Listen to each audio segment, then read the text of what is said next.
Hello everyone and welcome back to my channel. आज की video के अंदर हम जो टॉपिक करने वाले हैं वो बहुत ही कॉम्प्लिकेटेड और इम्पोर्टेंट टॉपिक है एट द सेम टाइम। अब भाई इस टॉपिक के अंदर हम डिस्कस करने वाले हैं आपका transfer of capital asset between the partner and the firm.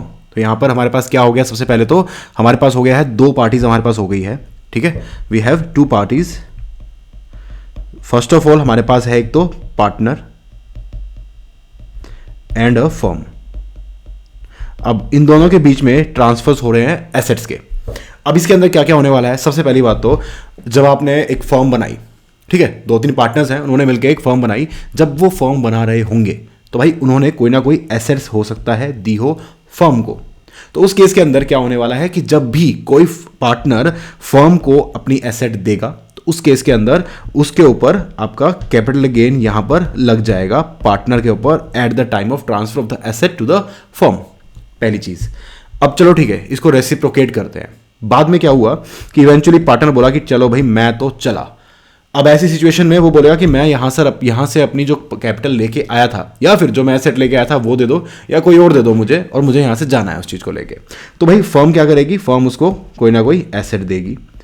तो इस केस के अंदर ऑब्वियस सी बात है, जब फर्म उस पार्टनर को एसेट दे रही है that will be considered as a transfer.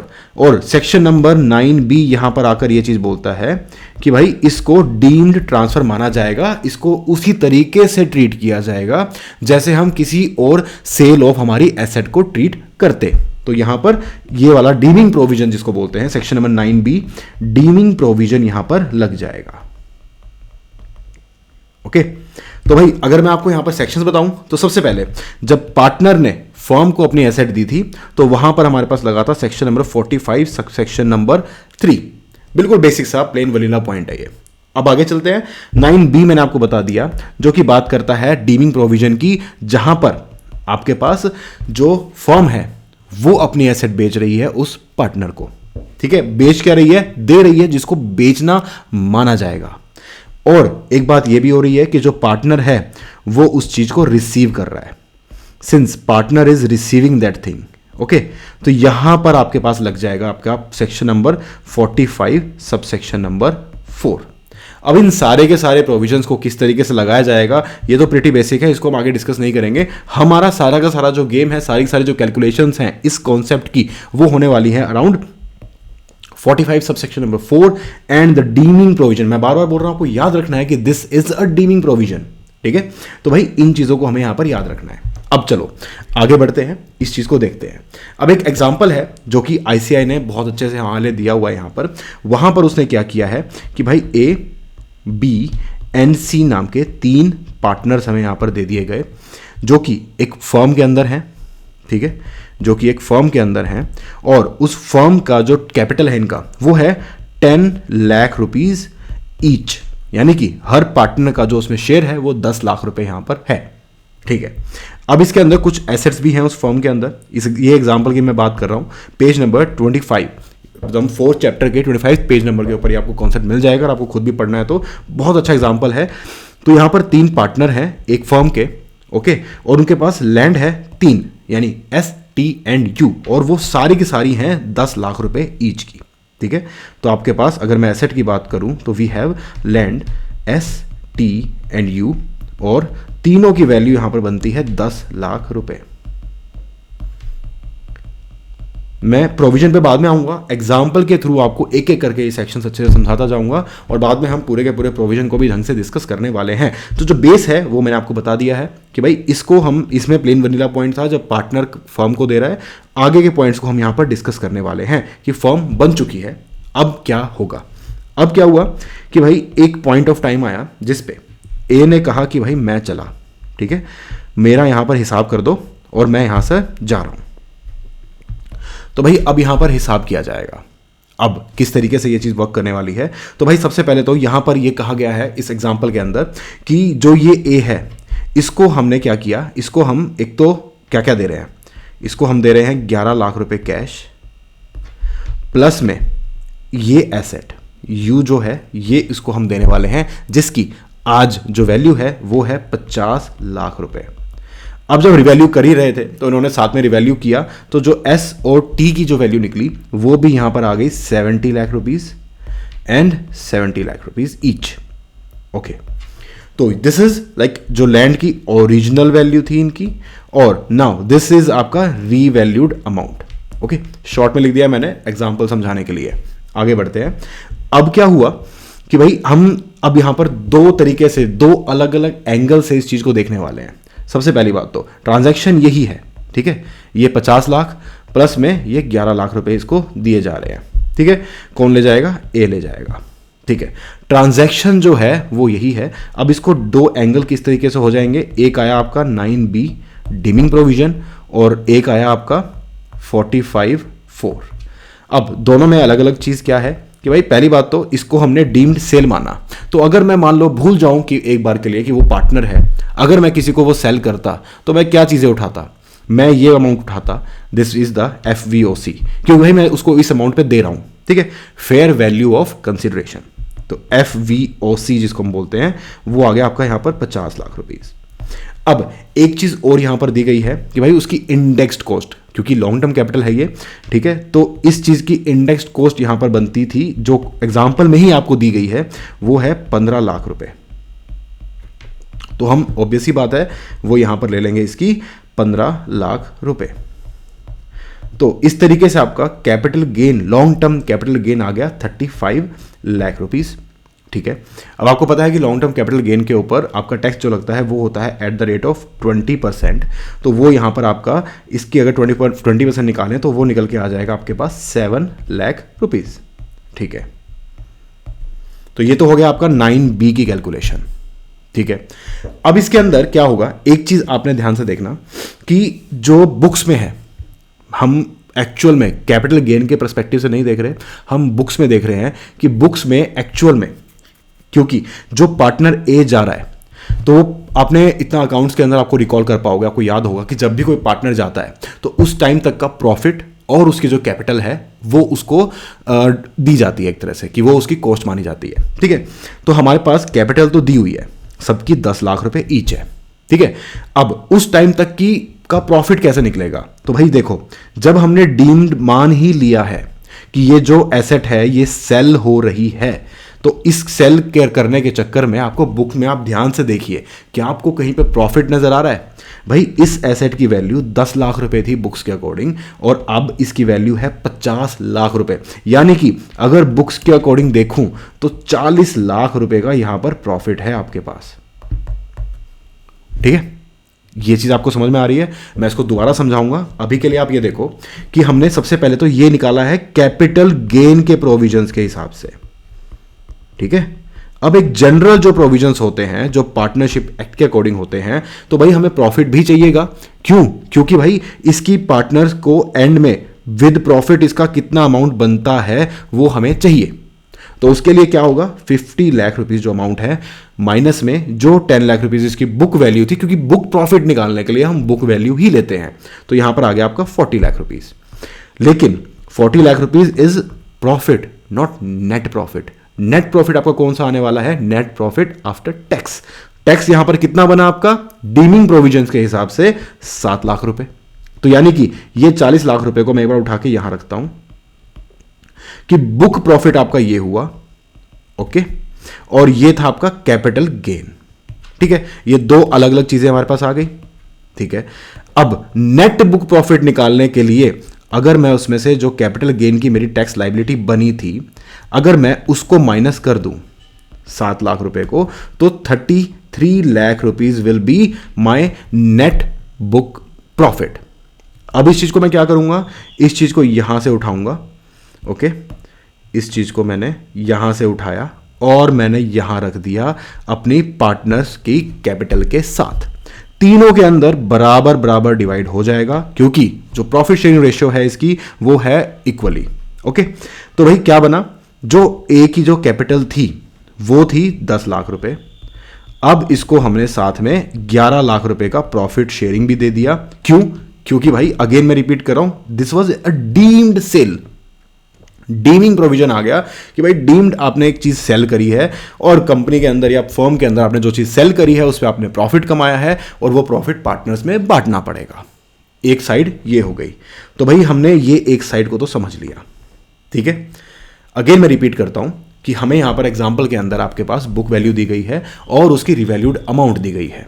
अब जो आज की डेट में जो अमाउंट है, अब हम जो एसेट जाते हुए पार्टनर को दे रहे हैं तो उस चीज़ को मान लिया जाएगा कि आप उसको एक तरह से सेल कर रहे हो, और अगर आप सेल कर रहे हो तो आपको प्रॉफिट होगा, और वो जो प्रॉफिट होगा वो पार्टनर्स में बटेगा। ये पार्ट एंड साथ में डीमिंग प्रोविजन के अकॉर्डिंग हमने यहां पर कैपिटल गेन निकाला। अब इन दोनों पार्ट्स को करने के बाद ये एक पार्ट आपका खत्म हो गया। This is like 50% of the question is example is done. अब हम बढ़ते हैं आगे। आगे अगर हम देखें, अब हम करेंगे आगे का 50% पार्ट। तो हमारे पास क्या आ गया, हमारे पास आ गया 21 लाख रुपीज, जो कि ए का बनता था, इतना उसकी कॉस्ट है एक तरह से। ठीक है, ए को दे क्या रहे हैं हम, ये वाली एसेट जो कि है 50 लाख रुपए की। ठीक है, एक तो उसको एसेट दे रहे हैं, दूसरा उसको हमने क्या बात करी थी, हमने उसको कैश देने का वादा किया था। तो भाई कैश को भी यहां से उठाकर हम इसको दे देते हैं। ये लो, हमने इसको कैश दे दिया। ठीक है, अब ये टोटल कितना हो गया, ये हो गया आपका 61 लाख रुपीज।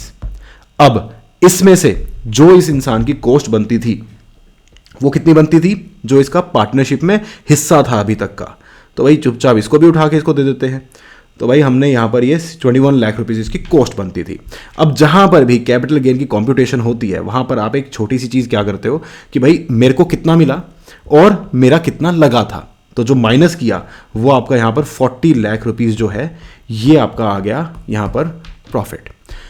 अब क्या होता है, इस according to section number 45 and subsection number 4, ये जो है अकॉर्डिंग टू दिस सेक्शन ये चीज कही जाती है कि जो ये प्रॉफिट उसको हुआ है, पार्टनर को ये जो कमाया है उसने एक तरह से, वो भी चार्जेबल होगा फर्म के हाथ में। ओके, ये प्रोविजन ये कहता है। अब आप खुद देखोगे कि आपको एक डिस्पैरिटी नजर नहीं आ रही है, एक जास्ती नजर नहीं आ रही कि भाई सीधी सी बात है। सबसे पहली बात तो एक तो आपने हमसे यहां कैपिटल गेन ले लिया, ठीक है, दूसरा यहां पर एक बुक प्रॉफिट भी बन गया। अब बुक प्रॉफिट भी तो टैक्सेबल होगा ना आपका इवेंचुअली जाके, तो भाई बुक प्रॉफिट भी बन गया, और आपने यहां पर हमसे दोबारा टैक्स लगा दिया जो पार्टनर का प्रॉफिट हुआ। ठीक है, तो भाई इसका यहां पर क्या होगा, इसका एक बेनिफिट आपको दिया जाएगा कि इस एसेट के साथ साथ आपकी जो भी एसेट रीवैल्यू हुई है, लेट्स सपोज ये 70 लाख वाली एसेट भी और ये 70 लाख वाली भी ये रीवैल्यू हुई है। ठीक है, तो जितनी अमाउंट से ये एसेट्स रीवैल्यू हुई हैं उतनी उस अमाउंट के रेशियो में, यानी कि दोनों ही एसेट देखो यहां पर बराबर बराबर आपकी रिवैल्यू हुई है, दोनों की 70 लाख रुपए हो गई 10 लाख से, तो जो रिवैल्यूएशन की रेशियो है वो इनकी सेम है। तो उसी 1/2 के अंदर जो ये 40 लाख रुपए का जो फायदा है ना, जो हमारे ऊपर टैक्सेबल आज हो गया, फर्म के ऊपर आज की डेट में ये टैक्सेबल हो चुका है। अब जब बाद में कभी भी इन एसेट्स को बेचा जाएगा, यानी कि एस या फिर टी को जब भी फ्यूचर में सेल किया जाएगा, तो मान लो मैं उसको बेचता हूं 1 CR में, ठीक है, 20-20 लाख आज ही मैंने इनको एलोकेट कर दिए। यहां मैंने इसको 20 लाख रुपए दे दिया और यहां मैंने इसको 20 लाख रुपए दे दिया। तो जब भी मैं 1 करोड़ यानी कि 100 लाख रुपए के अंदर इसको सेल करूंगा, तो सबसे पहले जो मेरे को कंसिडरेशन मिली है यानी FVOC ये है, इसमें से मैं सबसे पहले 20 लाख रुपए को माइनस करूंगा। उसके बाद मेरे पास बचेगा 80 lakh rupees.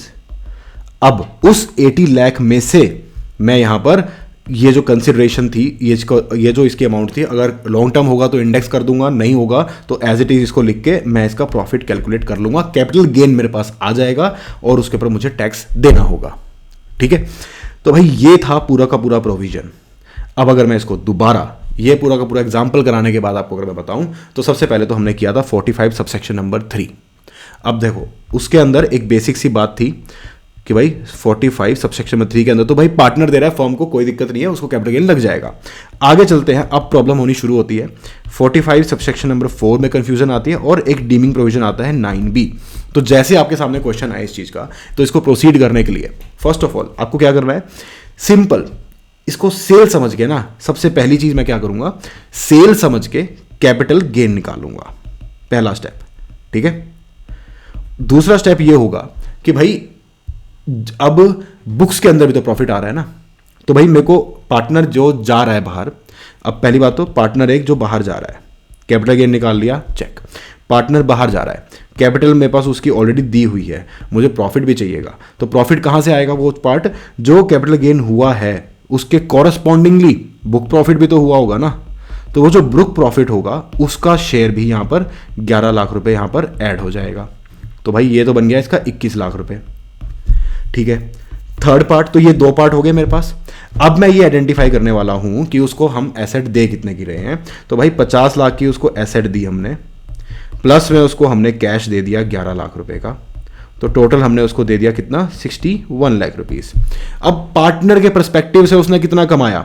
61 lakh rupees minus में 21 लाख रुपीज, तो भाई उसके पास प्रॉफिट हुआ पूरा का पूरा 40 लाख रुपए का। और एक चीज हमने सीखी है कि जो पार्टनर ने कमाया है उसका टैक्स भरेगा फर्म, लेकिन यहां पर तो डबल हो गया ना, ये भी कैपिटल गेन हो गया और ये भी यहां पर फर्म पे कर रही है। तो उस चीज को अवॉइड करने के लिए जो ये कमाया है, जो बाकी की एसेट्स हैं उसमें इक्वली डिवाइड कर दिया। तो जब वो आगे उन एसेट्स को बेचेंगे तो वहां पर हमें वहां पर बेनिफिट इस चीज का फ्यूचर में मिल जाएगा। आज तो ये डबल खर्चा लग गया, ठीक है। तो भाई ये आपका यहां पर सीक्वेंस होने वाला है। तो अब इसके अंदर आपको सारे पॉइंट समझ में आ गए। अब इसमें मैं सेक्शंस आपके सामने कोट कर दूं तो क्या क्या होंगे। This is according to 9B, ठीक है। This is computation of book profit, okay. And lastly आपने सेक्शन डील किया सेक्शन नंबर 54(5) को, सॉरी